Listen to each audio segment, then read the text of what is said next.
question qui m'a été posée, c'était quoi? Zakat. Concernant la question de zakat, le frère m'a posé, c'était par rapport au remboursement des zakats des années précédentes. Zakat al-mal, c'est un gros problème pour les gens en France. Pourquoi je dis ça?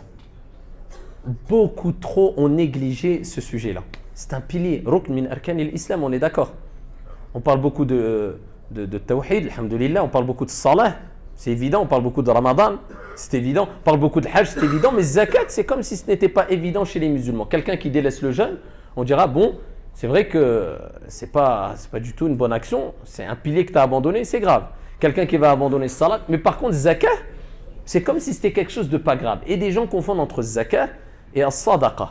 La zakat ou le mal, l'impôt obligatoire à donner si on est imposable, on va le voir rapidement, et des aumônes surérogatoires. Des gens disent, moi j'ai déjà donné, je donne des aumônes fils sabilillah. Ça, tu te débrouilles, ça c'est tu donnes pas, c'est entre toi et ton Seigneur. Ce n'est pas zakat, l'impôt obligatoire. D'autres disent, je ne sais pas d'où ils l'ont sorti, j'ai toujours pas trouvé la source, j'ai donné une fois dans ma vie. Marra fil haya, il dit ça et baraka. Moi j'ai donné une fois dans ma vie, stop, khlas. D'autres confondent zakat al-mal et zakat al-fitr. Zakat al-fitr, c'est quoi? C'est zakat al-fitr, c'est Ramadan. Ça ne parle pas. Zakat al-fitr, tu donnes, c'est en nourriture pour compenser ou alors en argent selon la divergence à la fin de ton mois de Ramadan. Zakat al-mal. Zakat al-mal, délaisser zakat al-mal, ça fait partie des plus grands péchés en islam. Si tu es imposable, si tu es considéré comme étant une personne entre guillemets riche. On est d'accord. Donc dans toute société, il y a un impôt. Eh bien en islam, il y a un impôt aussi. Ça ne veut pas dire que tu ne donnes pas ton impôt en France si tu vis. Non, ça c'est autre chose, c'est un point de vue religieux. Zakat ou le mal, eh bien celui qui le délaisse, rapporté par Al-Bukhari ou Muslim fi Sahihain. Le prophète alayhi afdalu salat wa askat taslim a dit, celui à qui Allah a octroyé un bien et qui ne verse pas zakat ou le mal sur ce bien-là, il est imposable. Il ne verse pas zakat ou le mal sur ce bien-là.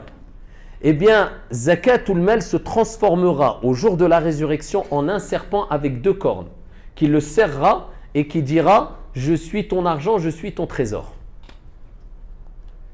Et je vous en passe, les versets coraniques qui mettent en garde contre celui qui ne verse pas zakat al-mal aux pauvres, alors qu'il a les capacités, il est considéré comme étant imposable. C'est quelque chose de trop négligé dans la communauté. Les gens prennent ça trop à la légère.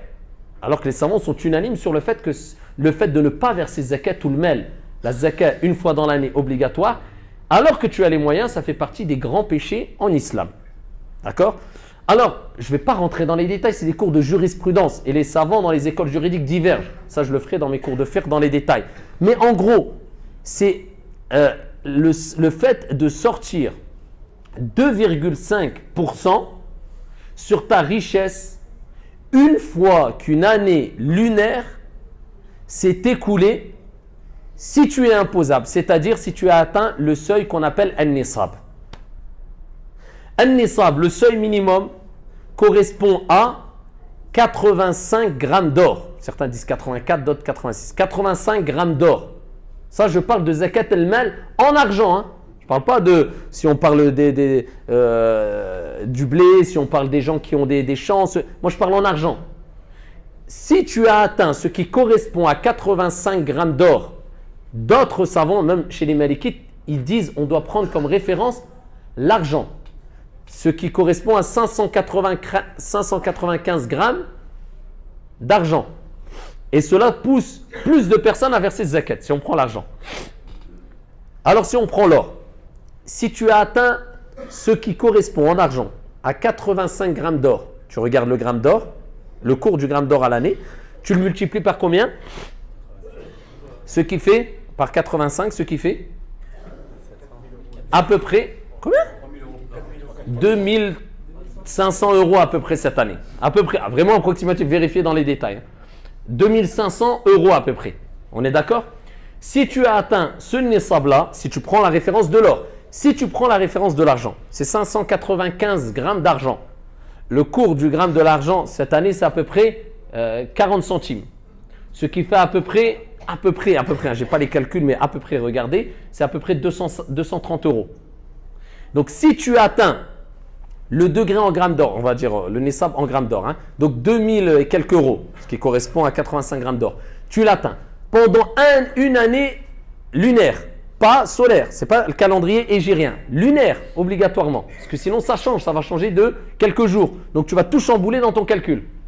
Tu prends le nez, par exemple, là on est à Dhul Hijjah, tu prends la date de Dhul Hijjah, si tu as atteint le Nisab, c'est-à-dire, aujourd'hui, si on prend 2300 euros, par exemple, c'est le Nisab, le seuil minimum qui correspond à 85 grammes d'or. Aujourd'hui, j'ai 1000 euros. Je suis imposable ou pas? Je commence le calcul, je ne commence pas. Demain, j'ai atteint 2300 euros. On va dire c'est ça le Nisab, le seuil, je suis imposable. Donc demain, je commence à compter mon année lunaire. Ce n'est pas comme certains le font, ils disent, moi je sors tous les ans à Ramadan. D'où ça sort Ramadan? C'est du cas par cas. Ça dépend à quel moment tu as atteint le Nisab. On est d'accord? Donc si moi c'est demain, ça sera demain, je prends la date, je la note. Une année lunaire passe. Une année lunaire, je retombe sur la même date qu'aujourd'hui. À ce moment-là, je regarde. Est-ce que la somme totale que j'ai de côté, elle est toujours au-dessus du Nisab, au-dessus de 2300 euros, oui ou non? Si oui, je réunis tout mon argent qui découle de la même source. Si j'ai des sources différentes, eh bien à ce moment-là, je fais le calcul avec les sources différentes. Vous me suivez? J'ai des commerces différents. Chaque commerce aura son calcul de zakat. Moi, de ma source, c'est mon salaire qui est rentré dans mon compte, etc. Khlas. Je réunis tout l'argent, je sors combien? 2,5%. D'accord? Inda al-Malikiya, chez les Malikites, même si entre-temps, dans l'année, le Nisab il descend une fois ou il remonte, ou deux fois où il remonte, peu importe, tu continues à calculer jusqu'à la fin de l'année. Le principal, c'est la fin de l'année. Si à la fin de l'année, quand un an est passé, le haoul est passé, si tu es au-dessus du Nisab, même si c'est descendu entre-temps ou monté, eh bien tu donnes sur la dernière somme qui te reste. Chez les Hanbalites, ils disent non. Dans le madhab Hanbalite, qu'est-ce qu'ils disent? Dans l'année, si ça descend une fois en dessous du Nisab, tu arrêtes ton calcul. Tu reprends le calcul d'un an que quand ça remonte au Nisab, c'est-à-dire à 2300 euros. Ils disent cette date-là, tu la reprends depuis le début. Et certains prennent en référence le gramme d'or. Donc ça veut dire que là, beaucoup plus de personnes sont imposables. Et cela est beaucoup plus bénéfique pour qui? Pour les pauvres. Donc il n'y a pas de mal aussi de prendre la référence en or. 595 grammes d'or. Donc celui qui a 230 euros minimum dans l'année, à ce moment-là, en argent, à ce moment-là, il sort 2,5% sur la somme totale qui lui reste, sachant qu'elle jumhur, la majorité, disent que c'est l'or al-dhahab.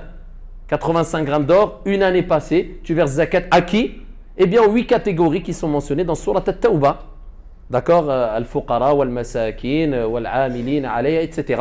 Donc, les pauvres, les nécessiteux, ceux qui distribuent, donc maintenant en général ça n'existe quasiment plus, ceux qui distribuent la zakat, ceux à qui tu veux gagner les cœurs, ceux qui sont en voyage, ceux qui sont lourdement endettés. Il y a 8 catégories qui sont dans Surat al-Tawbah. Les savants, ils expliquent la différence entre al-faqir et al-miskin.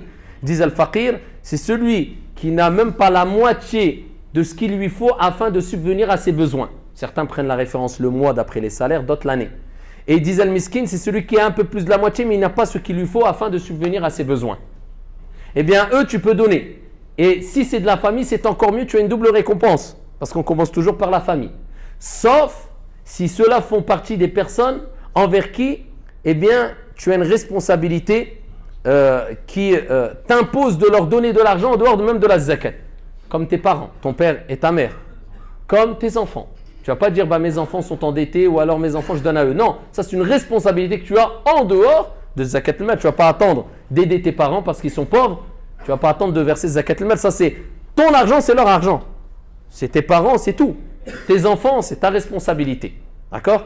Donc faites très attention à ne pas confondre entre zakat al-mal qui est obligatoire et qui doit être sorti et les aumônes surérogatoires et plus de détails bi'idhnillah azza wa jalla, Inch'Allah, comme je vous ai dit prochainement, je le traiterai Inch'Allah. Par contre, ceux qui nous disent moi je n'ai pas versé zakat pendant 4 ans, 5 ans, 6 ans, que dois-je faire?